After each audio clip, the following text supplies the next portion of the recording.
السلام علیکم ورحمۃ اللہ وبرکاتہ۔ میرا بھائی ہوٹل پر برتن دھو کر ساری ساری رات مزدوری کرتا تھا تاکہ ہم 3 بہنوں کی شادی کر سکیں۔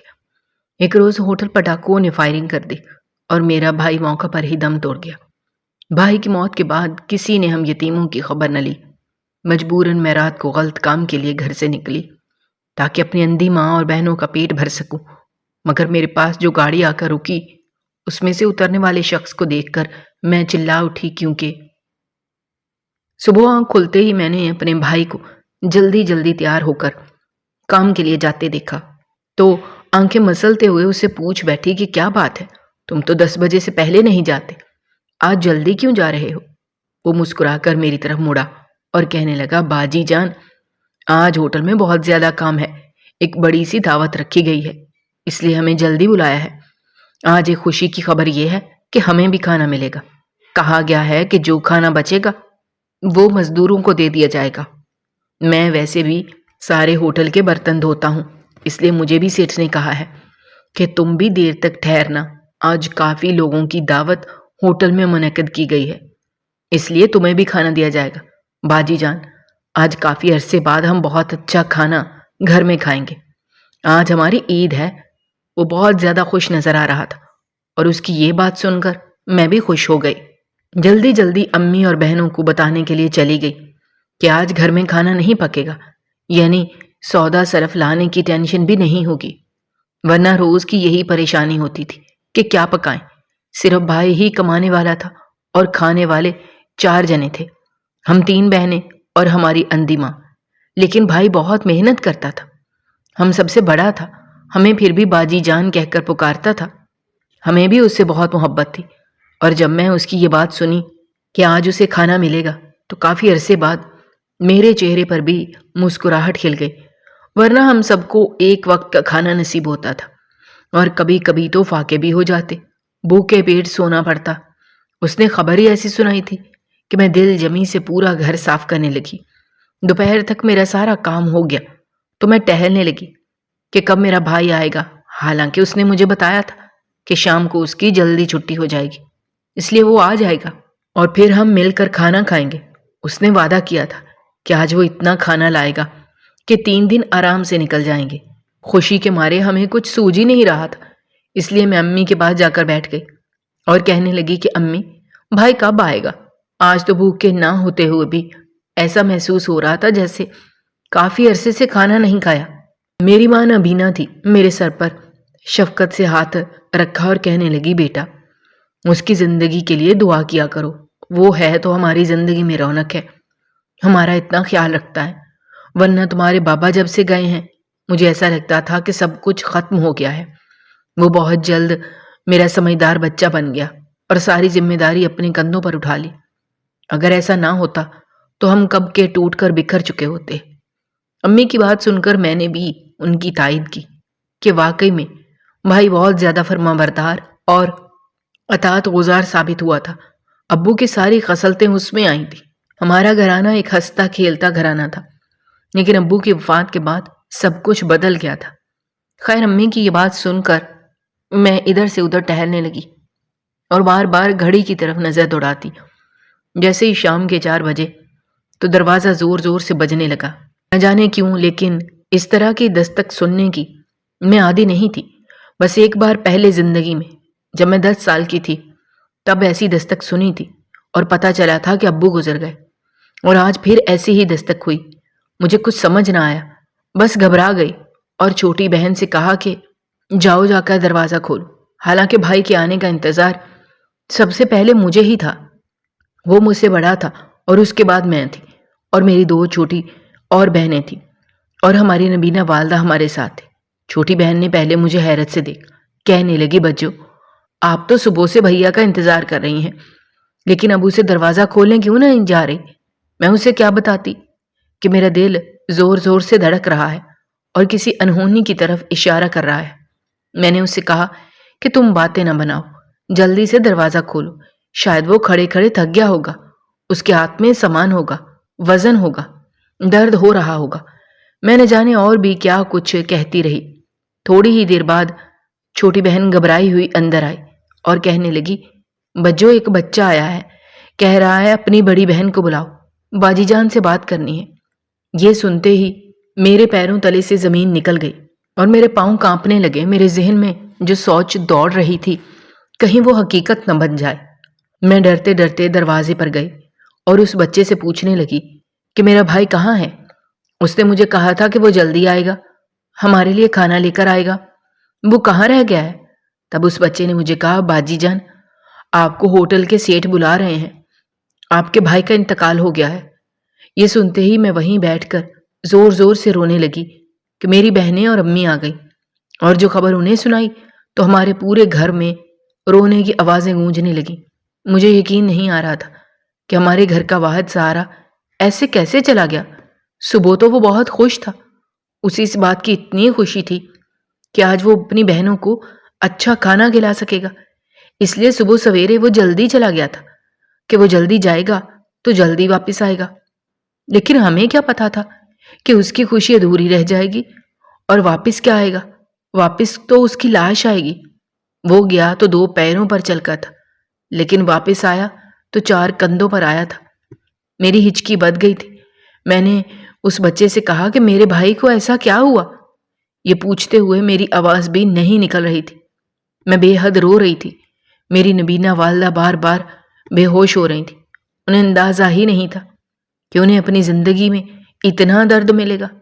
پہلے بابا چھوڑ کر چلے جائیں گے اور پھر ہمارا جوان بھائی ہمیں چھوڑ کر چلا جائے گا۔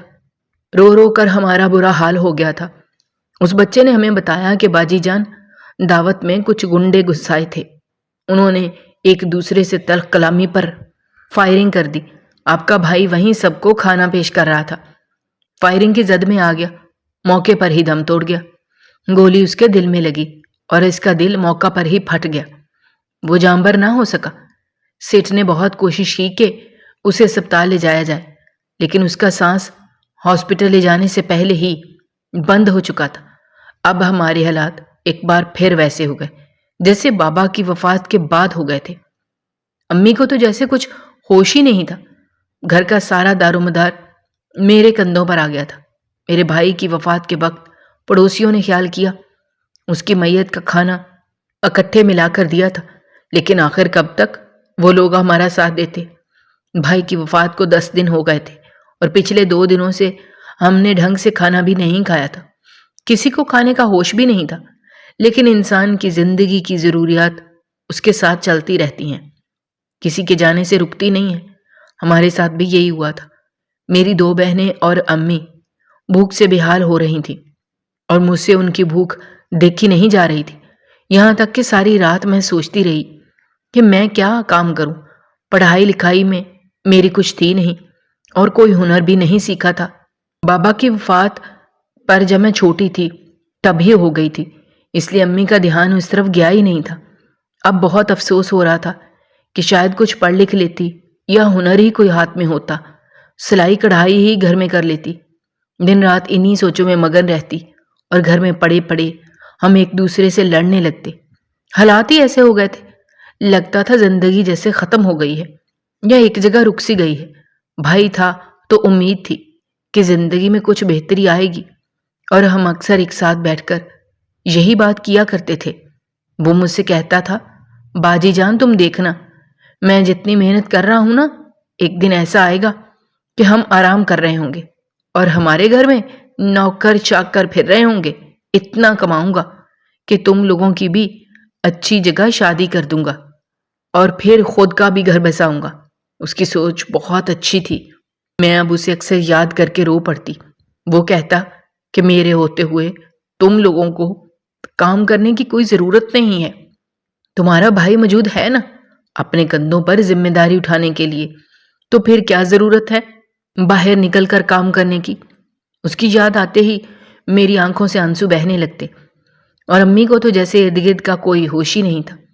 چھوٹی بہنیں مجھے روتا دیکھتی تو کہتی بس کر جاؤ، اب کتنا روگی، جانے والا تو چلا گیا، واپس لوٹ کر نہیں آئے گا، اب ہمیں ہی کچھ کرنا ہے۔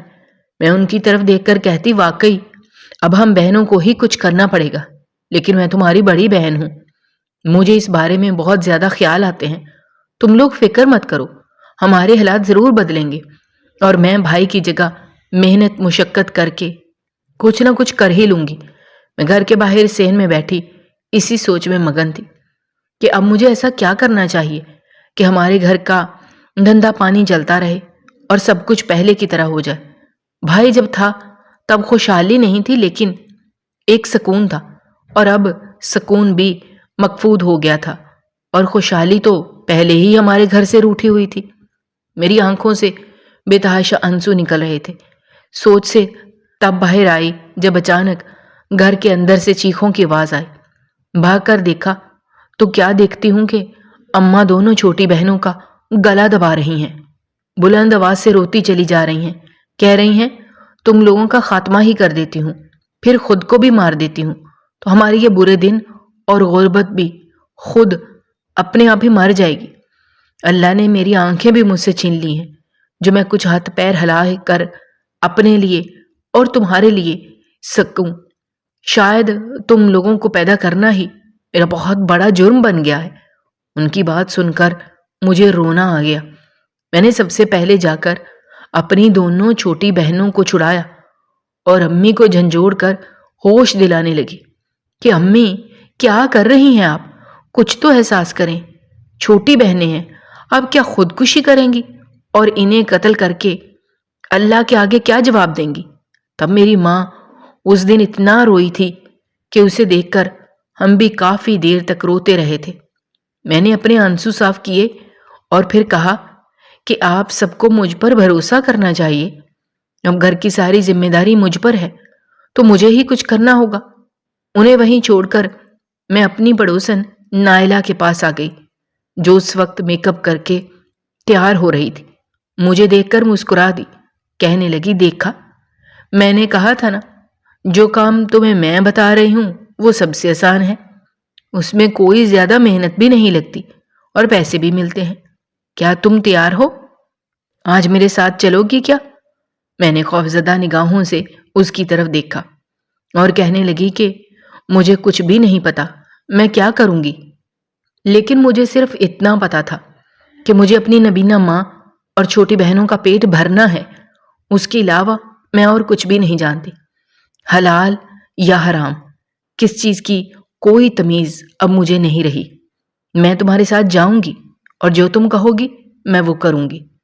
یہ سنتے ہی اس نے مجھے کہا جاؤ، سب سے پہلے اپنا حلیہ صحیح کر کے آؤ، اور میرے پاس ایک لباس پڑا ہے وہ پہنو، تم پر بہت جچے گا، دیکھنا تمہاری خوبصورتی دیکھ کر سب لوگ تمہاری طرف لپکیں گے اور پیسے بھی خوب ملیں گے، پہلے ہی دن تم دھوم مچا دو گی۔ نائلہ نے اپنی لپسٹک تیز کرتے ہوئے مجھ سے کہا تو میں اسے دیکھ کر رہ گئی۔ گھر آ کر میں دیوار کا سہارا لے کر دل ہی دل میں خون کے آنسو روتی رہی کہ میں اب کیا کروں گی۔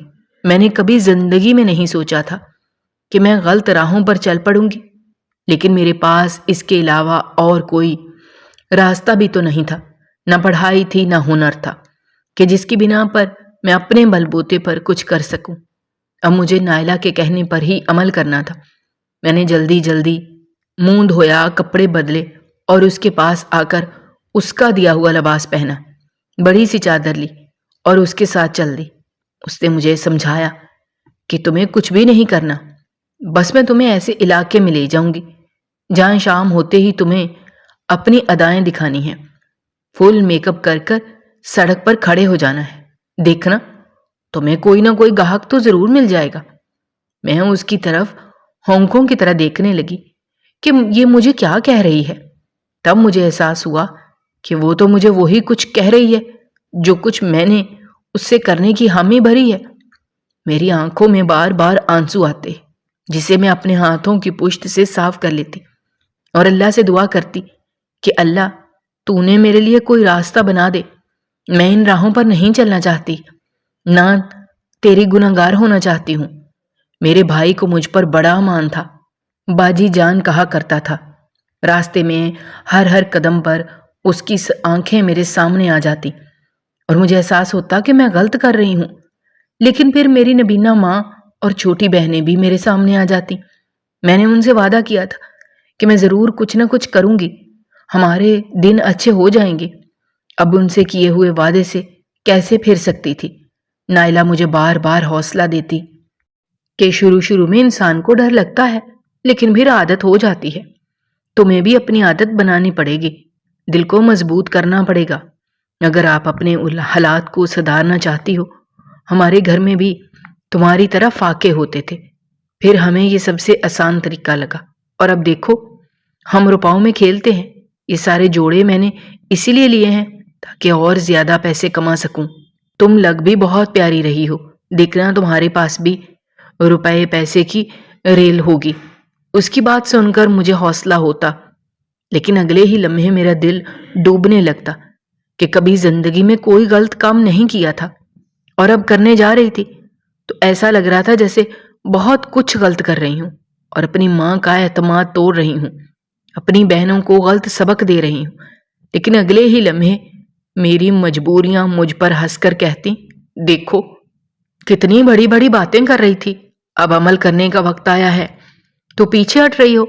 ان تمام سوچوں سے تنگ آ کر میں نے اپنے کانوں پر ہاتھ رکھ لیے اور نائلہ کے بتائے گئے راستے پر کھڑی ہو گئی۔ اس نے مجھے کہا، دیکھنا یہاں تمہیں کامیابی ملے گی اور پہلا دن تمہارا بہت اچھا جائے گا۔ اس کی بات سن کر مجھے خود اپنے وجود سے گھن آنے لگی، لیکن میں کیا کرتی؟ میرے پاس اور کوئی راستہ ہی نہیں بچا تھا، اور سب سے آسان راستہ میرے لیے یہی تھا، اس لیے میں نے اسی کو چنا تھا۔ اور وہاں کافی دیر کھڑے رہنے کے بعد بھی کسی سے میرا سامنا نہ ہوا۔ ایک دو گاڑیوں نے مجھے دیکھ کر روکنے کی کوشش کی تو میں خود ہی ڈر کر آگے بڑھ گئی۔ وہ لوگ سمجھ گئے کہ میں پیشہ ور نہیں ہوں، لیکن انہیں کیا پتا تھا کہ میں اس فیلڈ میں پہلی بار قدم رکھ رہی ہوں، اسی لیے ڈر رہی ہوں اور ڈر کے مارے دور بھاگ رہی ہوں۔ کافی دیر یوں ہی گزر گئی، میں تھک کر وہیں فٹ پاتھ پر بیٹھ گئی۔ اب مجھ میں اتنی ہمت نہیں تھی کہ یہاں سے وہاں چکر کاٹ سکوں۔ تھک ہار کر میں نے اپنا سر گھٹنوں پر رکھ دیا اور اس وقت کو کوسنے لگی جب میں نائلہ کے ساتھ یہاں آنے کا فیصلہ کیا تھا۔ ایک بار پھر سے ساری سوچیں مجھ پر شدت سے حملہ آور ہوئیں، اور میں نے واپس جانے کا فیصلہ کیا کہ ایک تیز رفتار گاڑی وہاں سے ٹکرائی۔ میں اسے دیکھ نہ سکی۔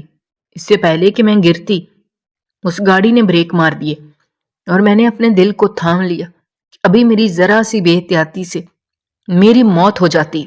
میں نے اللہ کا شکر ادا کیا کہ اس نے مجھے ایک موقع دیا اور میں گناہ سے بچ گئی۔ اس گاڑی کے رکتے ہی میں فوراً وہاں سے بھاگنے لگی۔ میں سمجھی شاید کوئی مجھے پیشہ ور سمجھ کر گاڑی روک بیٹھا ہے۔ میں نے پیچھے دیکھے بغیر دوڑنا شروع کیا، لیکن یہ کیا، مجھے گاڑی کی ہیڈ لائٹ کی روشنی محسوس ہونے لگی، یعنی گاڑی میرے پیچھے آ رہی تھی۔ یہاں تک کہ تھک ہار کر میں وہیں بیٹھ کر ہانپنے لگی، اور جیسے ہی پیچھے مڑ کر دیکھا، گاڑی ایک جھٹکے سے رک گئی۔ دروازہ کھلا اور اس میں سے نکلنے والی شخصیت کو دیکھ کر میرا منہ کھلے کا کھلا رہ گیا، بلکہ ایک چیخ برآمد ہوئی۔ میں نے فوراً سے اپنے منہ پر ہاتھ رکھا۔ سامنے نظر آنے والی شخصیت کوئی اور نہیں بلکہ میرے بھائی سعد کے بچپن کے دوست عزیز بھائی تھے۔ انہیں دیکھ کر میں نے فوراً سے اپنے آنسو صاف کیے۔ وہ مجھے وہاں دیکھ کر حیران ہو گئے، کہنے لگے، سمیرا باجی جان، آپ کو کب سے آوازیں دے رہا ہوں، آپ یہاں سے وہاں دوڑے چلے جا رہی ہیں۔ پھر رک کر اس نے میرے چہرے کو دیکھا جہاں بے تحاشا میک اپ نائلہ نے تھوپ رکھا تھا۔ مجھے دیکھ کر کہنے لگا، کہیں کسی شادی میں جا رہی ہیں کیا اور راستہ بھٹک گئی ہیں؟ میں نے روتے ہوئے نفی میں سر ہلایا اور کہنے لگی کہ راستہ بھٹک گئی تھی، لیکن اب سمجھ آ گیا ہے کہ بھٹکے ہوئے راستے پر نہیں چلنا، سیدھے راستے پر چلنا ہے۔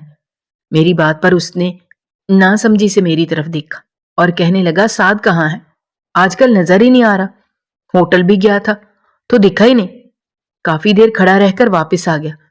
مجھے پتا تھا جب بھی میری گاڑی کو دیکھ کر میرے پاس آتا تو کافی دیر مجھ سے باتیں کرتا، لیکن اس بار وہ مجھے نظر ہی نہیں آیا اور اندر جانے کے لیے میرے قدم ہی نہیں گئے۔ ٹھیک تو ہے نا وہ؟ یہ بات سنتے ہی میرے آنسو پھر سے بہنے لگے تو اس نے مجھ سے خوفزدہ نگاہوں سے پوچھا، کیا ہوا ہے باجی جان، آپ خاموش کیوں ہیں؟ میں نے اٹکتے ہوئے اسے بتایا کہ سعد کب کا اس دنیا سے گزر چکا ہے، اس بات کو 1 مہینہ ہو گیا ہے۔ یہ سنتے ہی وہ وہیں فٹ پاتھ پر بیٹھ گیا۔ اس کی آنکھوں سے بھی آنسو بہنے لگے۔ کہنے لگا مجھے پتہ ہی نہ چلا اور میرا جگری یار اس دنیا سے چلا گیا۔ میں اسے کتنا کہتا تھا کہ تو اس ہوٹل میں کیوں کھپ رہا ہے؟ میرے والد صاحب نے کاروبار کھولا تھا تو کافی برکت ہو گئی اور اسی کاروبار کی بدولت میرے پاس گاڑی اور گھر ہے۔ تو میرے پاس آ کر نوکری کر۔ تب اس نے معذرت کر لی۔ کہنے لگا میں اپنے بل بوتے پر سب کچھ کرنا چاہتا ہوں، کسی اور کے کندھے پر چڑھ کر کامیابی حاصل نہیں کرنا چاہتا۔ تو میری بات کا برا مت ماننا، لیکن میرے عزم بہت بلند ہے۔ مجھے اپنے گھر کا خرچہ چلانا ہے، اپنی بہنوں کی شادیاں کرنی ہیں اور انہیں ثابت کرنا ہے کہ ان کا بھائی ان کے لیے سب کچھ کر سکتا ہے۔ یہ بات سنتے ہی میرے رونے میں روانی آ گئی اور میں نے عزیر کے سامنے ہاتھ جوڑ دیے کہ ہم بہت مجبور ہو گئے ہیں۔ اماں نبینا ہے، 2 چھوٹی بہنیں ہیں۔ مجھے کچھ سمجھ نہیں آتا کہ میں کیا کروں۔ پڑھی لکھی بھی نہیں ہوں، جاہل گوار ہوں۔ زندگی نے وہاں آ کر تماچا مارا ہے جو کبھی وہم و گمان میں بھی نہیں تھا۔ عزیر سعد کا بچپن کا دوست تھا، ہمارے گھر آتا جاتا رہتا تھا۔ پھر وقت گزرتا گیا، بڑا ہو گیا تو گھر آنا تو بند کر دیا، لیکن سعد سے دوستی برقرار تھی۔ عزیر نے میرے سر پر شفقت سے ہاتھ رکھا، کہنے لگا باجی جان کیوں فکر کرتی ہیں؟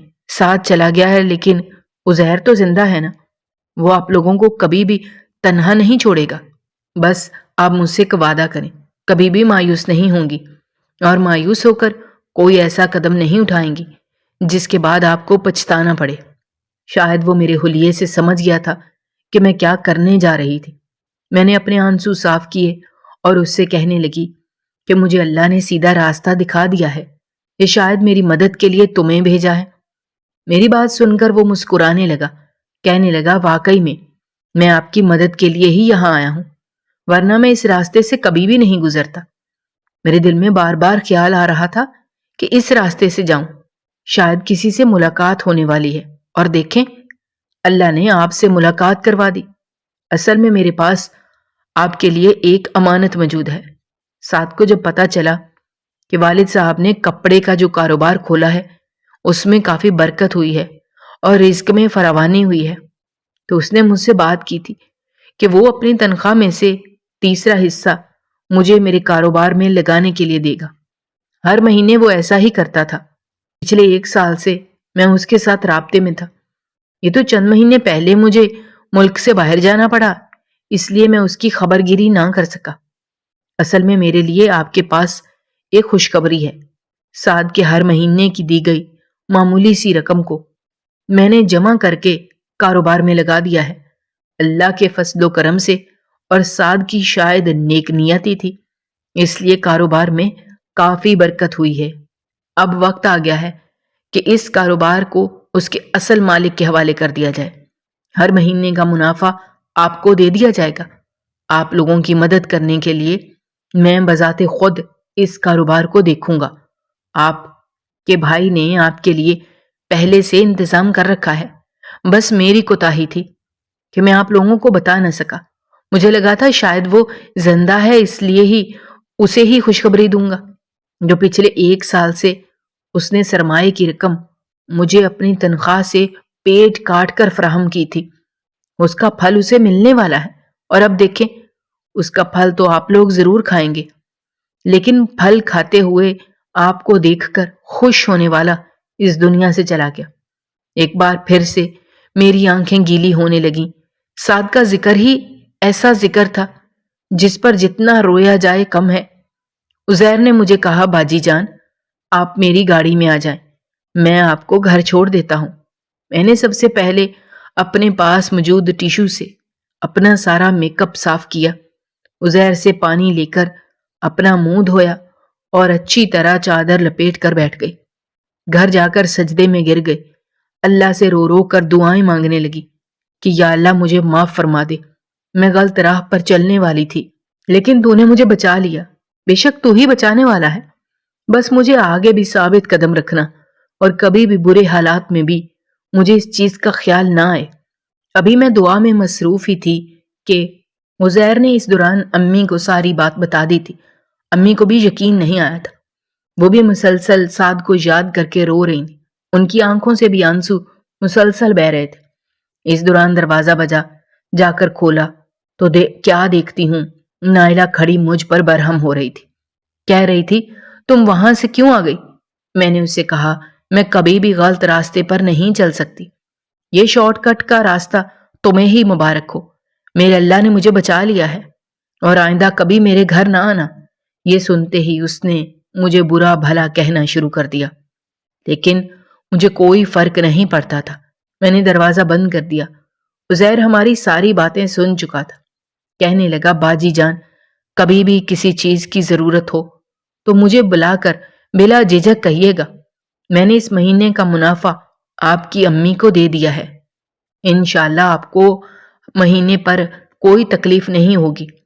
تقریباً 50,000 کے قریب منافع ہوا ہے۔ اگر آپ کفایت شاری سے خرچ کریں گی جو آپ کو کوئی تنگی نہیں ہوگی، بلکہ ہر مہینے میں اسی تاریخ کو آپ کو ہر مہینے کا منافع دے جاؤں گا۔ آپ چاہیں تو اپنے کاروبار کو وہاں آ کر دیکھ بھی سکتی ہیں۔ یہ سب کچھ سعد کی گئی محنت تھی۔ کبھی کبھی وہ ہوٹل میں مجھے دن رات نظر آتا تھا، دن رات برتن دھوتا مصروف ہوتا نظر آتا تو مجھے اس پر رشک آتا کہ یہ کتنی محنت کرتا ہے۔ آج اس کی محنت کا صلہ آپ لوگوں کو مل رہا ہے، اس کے لیے دعا کر دیجیے گا، اور کبھی بھی آپ کو کوئی بھی ضرورت ہو تو بلا جھجک مجھے فون کر دیجیے گا۔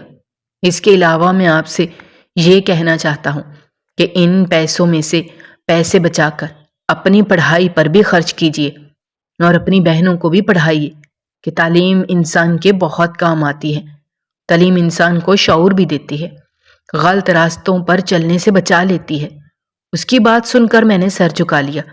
اس نے آگے بڑھ کر میرے سر پر ہاتھ رکھا، کہنے لگا میں بھی سعد کی طرح آپ کا بھائی ہوں۔ میں نے نم آنکھوں سے اس کا شکریہ ادا کیا اور کہنے لگی عزیر بھائی، اگر آج آپ نہ ہوتے تو نہ جانے کیا کچھ ہو جاتا۔ شاید میں ایسے راستے پر چلی جاتی جہاں سے واپسی ممکن ہی نہ ہوتی۔ میں آپ کا جتنا بھی شکریہ ادا کروں کم ہے، اور سب سے پہلے میں اپنے رب کا شکریہ ادا کرنا چاہتی ہوں جس نے میری بر وقت مدد کی اور آپ کو ہم سے ملا دیا۔ اگر یہ سب نہ ہوتا تو نہ جانے کیا ہی ہو جاتا۔ عزیر نے آگے بڑھ کر مجھے تسلی دی اور کہا اب میں چلتا ہوں، آپ اماں جی اور بہنوں کا خیال رکھیے گا۔ اب اس گھر کا سارا دار و مدار آپ پر ہی ہے، میری بات پر ضرور غور کیجیے گا، اسی صورت میں آپ کے حالات بدل سکتے ہیں۔ میں نے اس کی بات پر واقعی میں غور کیا تھا، اور اس بات کے 1 مہینے بعد ہی میں نے اپنی بہنوں کا اسکول میں داخلہ کروا دیا تھا اور خود سلائی کڑھائی کے سینٹر میں ایڈمیشن لے لیا تھا کہ اسی کے ذریعے ہماری قسمت بدل سکتی ہے۔ دوستو، آپ کو ہماری آج کی یہ کہانی کیسی لگی؟ کمنٹ باکس میں اپنی رائے کا اظہار کرنا مت بھولیے گا، اور اگر آپ ہمارے چینل پر نئے ہیں تو چینل کو سبسکرائب کرنا بھی مت بھولیے گا۔ شکریہ۔ اللہ حافظ۔